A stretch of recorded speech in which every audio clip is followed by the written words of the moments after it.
Million subscribers, ప్రతిరోజు కోటిన్నరకి పైగా views తో ప్రపంచవ్యాప్తంగా ఉన్న తెలుగు వారందరికీ చేరువైన మా ఆదాన్ ద్వారా మీ బిజినెస్ ను యాడ్స్ రూపంలో ప్రమోట్ చేసుకోండి. For more details contact this number.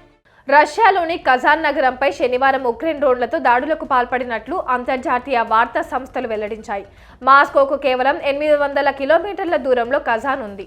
నగరంలోని పలు నివాస సముదాయాలపై 8 డ్రోన్ దాడులు జరిగినట్లు గుర్తించామని పేర్కొన్నాయి. ఈ నేపథ్యంలో కజాన్లోని విమానాశ్రయాన్ని తాత్కాలికంగా మూసివేసినట్లు రష్యా ఎఫిషియన్స్ వాచ్డాగ్ ప్రకటించింది.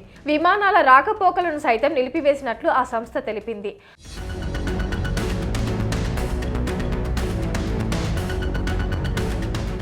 ఉక్రెయిన్ ప్రయోగించిన పలు డ్రోన్లను కూల్చివేశామని, నివాస సముదాయాలపై జరిగిన దాడుల్లో ఎటువంటి ప్రాణ నష్టం సంభవించలేదని స్థానిక అధికారులు పేర్కొన్నారు.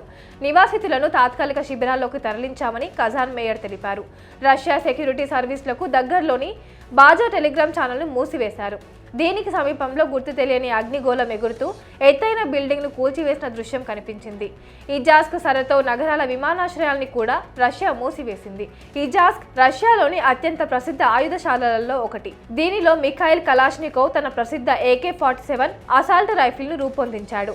సరతోవ్లో భారీ స్థాయి పరిశ్రమలు, రసాయనాల ఉత్పత్తికి కేంద్రంగా ఉంది. పెట్రోలియం, సహజ వాయువులు ఈ ప్రాంతంలో ఉన్నాయి.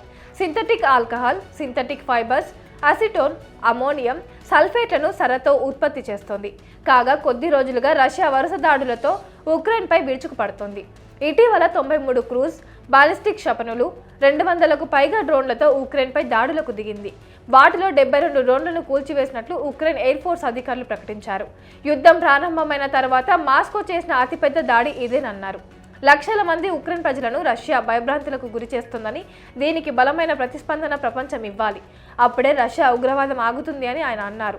అప్పటి వరకు రష్యా దాడులకు ప్రతీకగా ఎదురుదాడులు జరుపుతామని ఉక్రెయిన్ హెచ్చరిస్తోంది.